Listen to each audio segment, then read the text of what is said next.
I'm Kate Krieger-Watkins here with another edition of The Scoop from Mason County Press, brought to you by West Shore Bank and Betten Baker Ford. And today I'm joined by Jason Jeffrey, Superintendent of the West Shore Educational Service District. How are you? I'm doing well, Kate. How are you today? I'm good. The weather is sort of sunny, so that makes me happy. It's cold, but it can only go up. It can only go uphill from here. So yeah, we'd like to turn the temp up a little bit, I think. Oh yeah, I would definitely too. So we are going to talk about the renewal for the special education funding millage. So why don't you first, that's a mouthful, and I know a lot of people have seen information about it or work for the ESD or work for the school systems and know a little bit about it, but why don't you just kind of give a general background of what it is and why it's coming back up this year? Yeah, absolutely. And thanks to you and the team at The Scoop for giving us a chance to do that. We've been out and about. I think we've done about 25 different presentations to try to share information on the millage renewal. So we'll count this as number 26. And maybe a little bit of background. This is a 1 mil renewal request that will come before the voters on May 4th. And the 1 mil renewal would be dedicated to special education programs and services for 1,400 special education students across Mason Lake and Oceana counties. And there's a pretty heavy partnership component with each of the 9 local school districts in those 3 counties that's part of this. Now let's talk a little bit about just special education as a whole.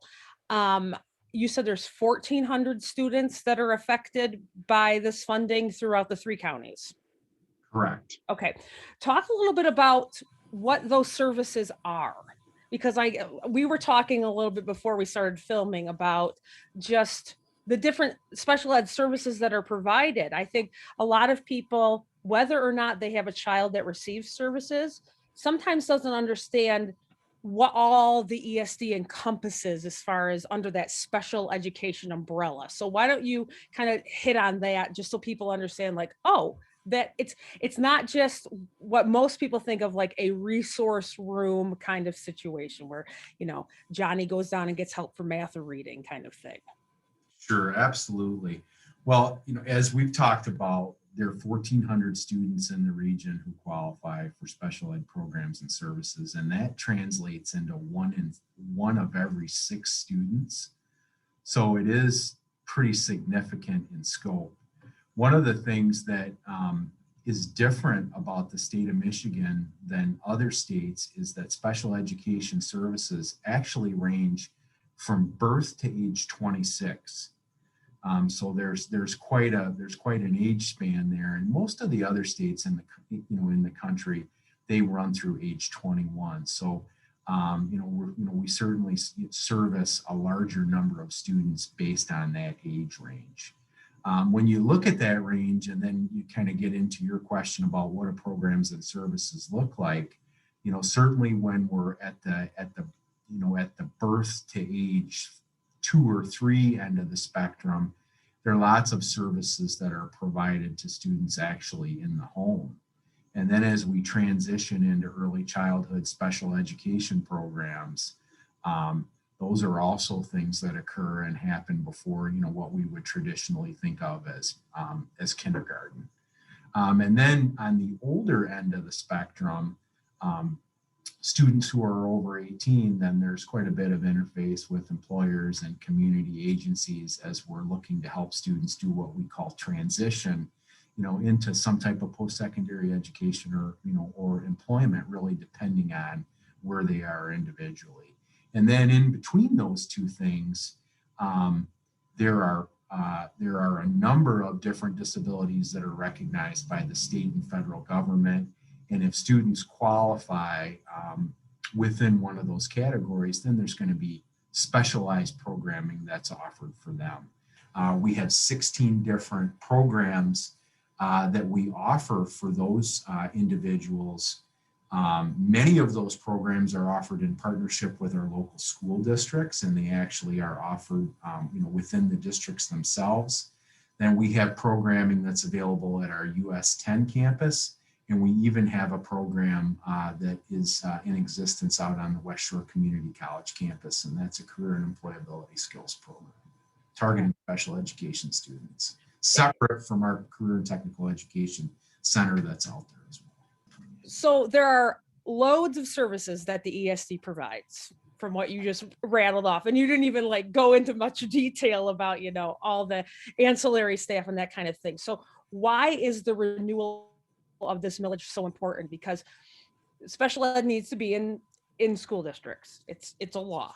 But if you didn't have this money, what would it look like? If we did not have the financial resources that come through this millage, our programs and services would be severely diminished.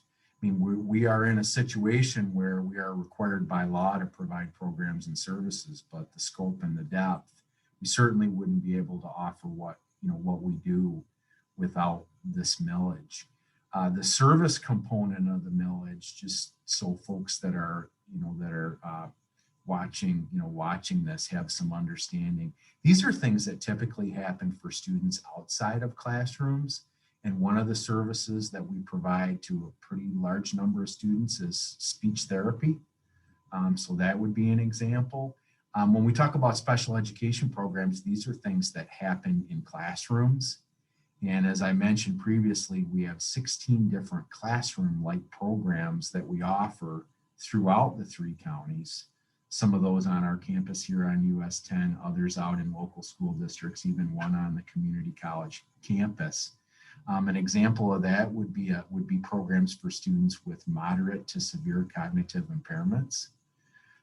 Those are available. And then the third part of the millage is a reimbursement. And each of the 9 school districts that are within West Shore ESD have obligations under special ed law.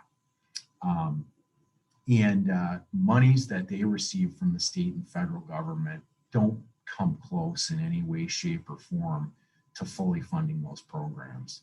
And so approximately half of the millage, 47% to be exact, goes back to local districts as a reimbursement each and every year to help offset those costs. So without the millage, that's something that we wouldn't be able to do. And that number of programs and those services that we talked about earlier would certainly shrink. So I hope that's a clear answer. I think it is. I think you did a good job answering that one. How many people do you guys employ? Can you give me a rough estimate of how many people are employed in all of these services? Boy, that's a great question. A lot. We have approximately 200 employees at West Shore ESD, but all of those folks are not working directly in special education. Certainly over 100, and probably more than that when you look at our transportation team. I think you're aware that special ed buses at West Shore ESD travel over 300,000 miles a year, and the millage helps support transporting students in this 2,000 square mile 3-county area. That's our service area. Transportation team gets them to and from those programs. And it's kind of interesting. We're dealing with an area larger than the state of Delaware. Our environment is different. Transportation is a really significant part of that because we're rural. Yeah, and I don't think a lot of people realize that any kid that holds an IEP, the individualized education plan, and you guys provide the transportation, if they're in, let's use Lake County for an example, if they are one family that live down at the end of some very rural road in Luther or somewhere, you guys have to go get them, even though you might drive for miles and miles and miles. past no other students home. I don't think that, with public education busing, it's very much drawn up like, okay, all these kids kind of live in this area and this is their bus driver and they know everybody. But, and you could have 5 kids on that one bus going to one program. So it definitely, transportation is a huge, huge part of this millage. So I'm glad you touched on that, because I didn't even, in the back of my mind, I totally forgot about that. And that, like you said, is a huge, huge part of it. So talk a little bit about the renewal itself. You said there's no increase of anything. And how does it just affect voters? Well, we're not asking for an increase. This is 1 mil over an 8-year period. It has the potential in today's property tax dollars, with today's property tax values, maybe better said, to raise about $3.4 million annually. This is the same 1 mil levy that has come before the voters 4 times in the last 30 years, and it hasn't changed. So we're not asking for an increase. We're simply asking folks to consider, whether or not they're willing to support this again. Okay, great. And when does it come up on the ballot? May 4th? On May 4th, yes. Okay. Tuesday, May 4th. Okay, and is it the Right around only the corner. thing? What's that? I'm sorry? I said, is it the only thing that people are going to the polls to vote on, or are there other things that are going to be on that ballot as well? There are a few other things, Okay. a few other areas. I guess that's the easiest way that I can explain it. But it's to my understanding that this may be the only thing that will be on the ballot across the entire ESD. Okay, great. Well, anything else you want to fill our viewers in about the millage renewal, or, just encourage some words of encouragement? Well, certainly appreciate the time to share information. And that's something that if anyone has any questions, I would certainly invite them to take a look at our website. And if you go to the West Shore ESD homepage, there's a big button that will take you to all kinds of factual information about the special education millage. And there certainly is contact information there as well. So if there are any questions that I can answer or any member of our team can answer, we'd be very, very happy to do that. And I would also encourage you, if you have questions about how the special ed millage impacts the school district where your child attends, then certainly feel free to contact the superintendent at that particular school district. Awesome. Well, thanks for joining me today. I really appreciate it. Well, thanks for your time, and we look forward Sure. to talking with you again sometime real soon. Sounds good. For any other news, check out MasonCountyPress.com, and our weather is always brought to you by Smith & Eddy Insurance. And remember, May 4th across the West Shore ESD, there's going to be a special education millage renewal on the ballot. So get out and cast your vote.